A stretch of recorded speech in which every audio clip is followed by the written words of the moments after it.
Si vous vous demandez ce que la Bible a réellement révélé sur l'Antichrist et comment ces prophéties pourraient déjà se réaliser sous nos yeux, alors vous avez cliqué sur la bonne vidéo.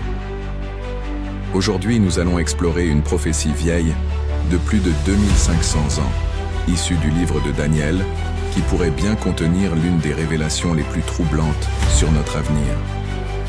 Mais attention, cette prophétie ne concerne pas seulement le passé. Elle parle de notre époque et peut-être même de ce qui va arriver dans un futur proche. Quel est ce mystérieux roi aux traits féroces annoncé dans l'Ancien Testament? Pourquoi son ascension dépend-elle de l'état moral du monde? Et surtout, sommes-nous en train de vivre les signes avant-coureurs de son apparition? Restez jusqu'au bout, car vous découvrirez non seulement comment cette prophétie s'est déjà accomplie partiellement à travers l'histoire, mais aussi ce qu'elle pourrait signifier pour nous aujourd'hui, à une époque où la moralité semble s'effondrer plus vite que jamais. Avant d'entrer dans les détails de la prophétie, il est essentiel de comprendre le contexte dans lequel elle a été donnée. Le livre de Daniel a été écrit à une époque où Israël était sous domination étrangère. Les Juifs avaient été exilés à Babylone. Et bien que le livre de Daniel contienne des récits historiques importants, il est surtout connu pour ses visions prophétiques concernant l'avenir, y compris l'ascension de puissances maléfiques et la fin du monde tel que nous le connaissons. Le verset 23 de Daniel 8 fait partie d'une série de révélations qui décrivent l'émergence de royaumes impies qui persécuteront le peuple de Dieu et corrompront. Il existe trois principales interprétations de ce passage parmi les exégètes et les théologiens. Certains pensent que cette prophétie s'est réalisée dans l'histoire ancienne, notamment avec l'apparition d'Antiochus IV, Épiphane, un roi grec qui a persécuté les Juifs au IIe siècle avant Jésus-Christ. Ce roi a profané le temple de Jérusalem et a imposé des lois impies qui ont poussé les Juifs à une rébellion violente. Selon cette perspective, la prophétie aurait eu une première réalisation dans l'histoire, mais elle aurait également une application future, préfigurant un événement plus grand. Une autre interprétation considère que la prophétie de Daniel est à la fois une prédiction historique et une double réalisation, où l'Antichrist, figure future du mal ultime, est un prolongement des actions de figures comme Antiochus. Selon cette vue, Antiochus représente un modèle ou un type de l'Antichrist, un précurseur qui annonce l'arrivée du mal ultime à la fin des temps.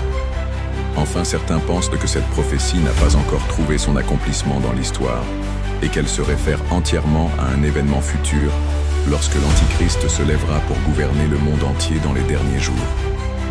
Ceux qui adhèrent à cette interprétation estiment que la venue de ce roi maléfique sera le point culminant de l'histoire humaine et marquera le début d'une ère de ténèbres. La prophétie de Daniel indique que l'Antichrist apparaîtra quand les transgresseurs auront atteint leur plénitude. Cette idée de plénitude est cruciale pour comprendre comment et pourquoi l'Antichrist viendra au pouvoir.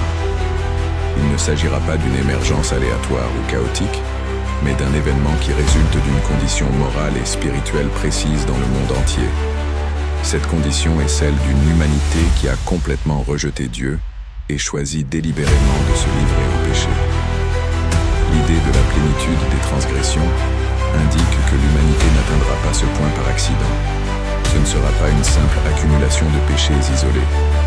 Au contraire, ce sera une époque où le péché sera non seulement accepté, mais activement recherché, encouragé et célébré. Dans ce monde, les gens ne cacheront plus leurs mauvaises actions, mais les exalteront. Ce phénomène est déjà visible à petite échelle dans notre monde moderne, mais la prophétie nous dit que cela atteindra un point culminant avant l'apparition de l'Antichrist. Pour mieux comprendre ce que pourrait être cette plénitude des transgressions, il nous faut regarder les exemples donnés dans la Bible.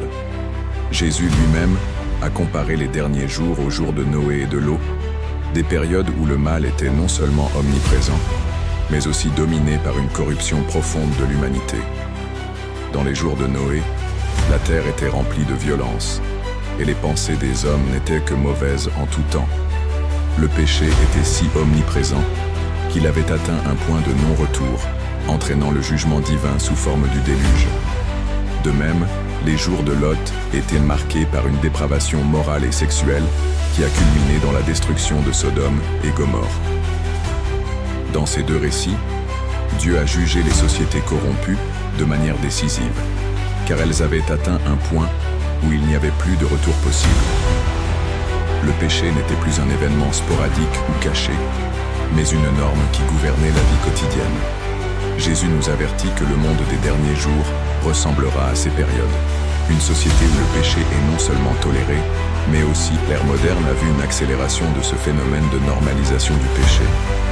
Prenons l'exemple des médias et des plateformes en ligne comme OnlyFans, qui permettent de monétiser des comportements immoraux, normalisant ainsi des pratiques autrefois jugées inacceptables. Le fait que des millions de personnes puissent accéder à du contenu immoral à tout moment via leur smartphone est un signe évident de cette dérive morale. Autrefois, lorsque le monde aura atteint ce point de saturation morale, l'Antichrist apparaîtra. La prophétie de Daniel nous dit que ce roi maléfique aura des traits féroces et comprendra des stratagèmes sinistres.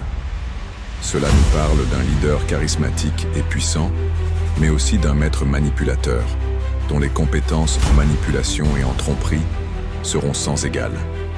Il utilisera le mensonge et la ruse pour séduire et contrôler les masses, établissant un royaume qui défiera ouvertement Dieu. L'Antichrist sera un homme d'exception, capable de rallier des foules par ses discours, sa ruse et ses promesses de paix et de prospérité. Cependant, derrière ce masque de bienveillance, il y aura un cœur rempli de malice et de dépravation. Son pouvoir ne reposera pas sur la vérité, mais sur la manipulation des masses par la tromperie et les mensonges. Il instaurera une époque de grande confusion spirituelle, où le bien sera confondu avec le mal, et où la vérité divine sera rejetée au profit de fausses doctrines. Ce phénomène de tromperie mondiale n'est pas nouveau. Depuis des siècles, l'humanité est confrontée à des idéologies qui, sous des apparences séduisantes, ont conduit à des souffrances et à des rébellions contre Dieu. Ce qui est inquiétant dans cette prophétie, c'est que l'Antichrist ne viendra pas dans un monde vierge d'idéologies fausses, mais dans une société déjà profondément immergée dans le péché, la confusion et l'apostasie. Quand ce jour viendra, de nombreuses personnes ne verront pas cet homme pour ce qu'il est réellement. Dans ce contexte de ténèbres grandissantes, le rôle de l'Église deviendra crucial. C'est elle qui, dans la lumière de la vérité biblique, continuera à avertir les peuples et à résister aux tentatives de l'Antichrist de tromper l'humanité. Mais à mesure que les ténèbres s'intensifient, il est probable que l'Église sera de plus en plus marginalisée et persécutée. La prophétie nous indique que l'Église devra lutter contre une forme d'apostasie mondiale. Bien que cette prophétie semble annoncer une ère de ténèbres, n'oublions pas qu'elle se termine par l'espoir. L'Antichrist, aussi puissant soit-il, ne triomphera pas. La lumière finira par vaincre les ténèbres, et un royaume de paix